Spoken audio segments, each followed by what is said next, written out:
छांगुर देश विरोधी गतिविधियों में रहा शामिल। जमालुद्दीन उर्फ छांगुर पर आरोप है कि उसने देश विरोधी साजिश, अवैध धर्मांतरण, व्यापक विदेशी फंडिंग और धन शोधक तथा कट्टरवाद व आतंकवादी प्रशिक्षण का नेटवर्क तैयार किया था। एटीएस, एसटीएफ और ईडी इन सभी पहलुओं की व्यापक जांच में जुटे हैं। कई सहयोगी व प्रशासकीय अधिकारियों के संलिप्त होने के सबूत मिल चुके हैं।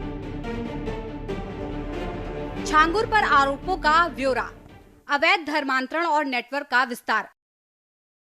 अनुमानित तौर पर 2025 तक उसने करीब 4000 हिंदुओं का धर्म परिवर्तन कराया। दुबई, सऊदी अरब और तुर्की से संदिग्ध विदेशी फंडिंग मिली, जिससे भारी धनराशि जुटाई गई और रैकेट संचालित हुआ। आईएसआई से संबंध, नेपाल में स्थित आईएसआई कैंप का दौरा और अतीत जैसे माफियाओं से संपर्क भी उजागर हुआ। छापेमारी में करोड़ों रुपए, सोना, दस्तावेज, लग्जरी वाहन और बैंक खातों की जानकारी मिली। विदेशी फंडिंग से आतंकियों के लिए प्रशिक्षण केंद्र बनाए जाने की योजना थी। एक आलीशान बिल्डिंग को आतंक कैंप में बदलने की तैयारी की गई। विशेष जांच में सामने आया कि एडीएम, सीओ और एक पुलिस इंस्पेक्टर सहित कई अधिकारी 2019 से 2024 तक छांगुर को संरक्षण दे रहे थे। एटीएस गवाह हरजीत कश्यप को बयान बदलने के लिए दबाव और जान से मारने की धमकी मिली, जिस पर 3 आरोपियों के खिलाफ मुकदमा दर्ज हुआ। दुबई, सऊदी और तुर्की से कनेक्शन।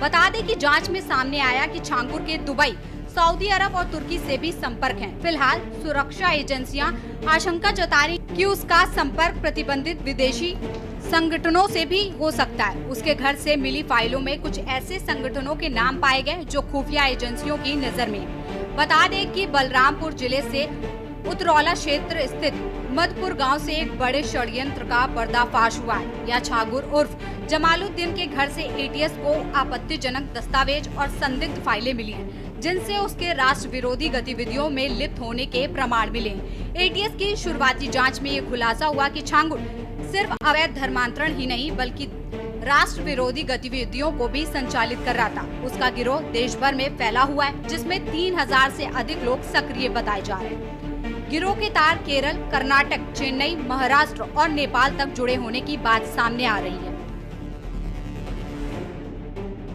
रेहरा माफी और मधुपुर में बनाए गए ठिकाने।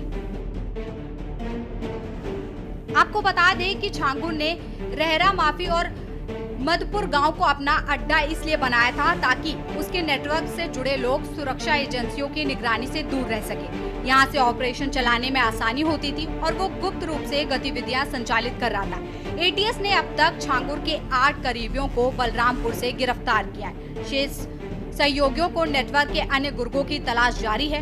सुरक्षा एजेंसियां उनके ठिकानों की लोकेशन ट्रेस कर रही है और जल्द ही अन्य खुलासे की भी संभावना है। प्रशासन ने इस पूरे मामले को गंभीरता से लेते हुए जांच को तेज कर दिया है और राष्ट्रीय सुरक्षा से जुड़ी किसी भी साजिश को विफल करने के लिए एजेंसियां सक्रिय हो गई हैं।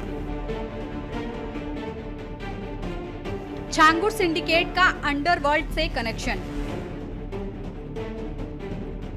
धर्मांतरण के नाम पर देश भर में फैले छांगुर सिंडिकेट की परतें खुलने के साथ ही ये मामला और भी खौफनाक होता जा रहा है। अब जो नई जानकारी सामने आई है उसने सुरक्षा एजेंसियों की चिंता और बढ़ा दी है। खुफिया सूत्रों की पुष्टि से ये साफ हो गया है कि छांगुर का नेटवर्क केवल अवैध धर्मांतरण तक सीमित नहीं था, बल्कि उसका गहरा रिश्ता अंडरवर्ल्ड की दुनिया से भी रहा है। सूत्रों के मुताबिक छांगुर का सिंडिकेट पूरी तरह संगठित, योजनाबद्ध और देश विरोधी गतिविधियों में लिप्त था।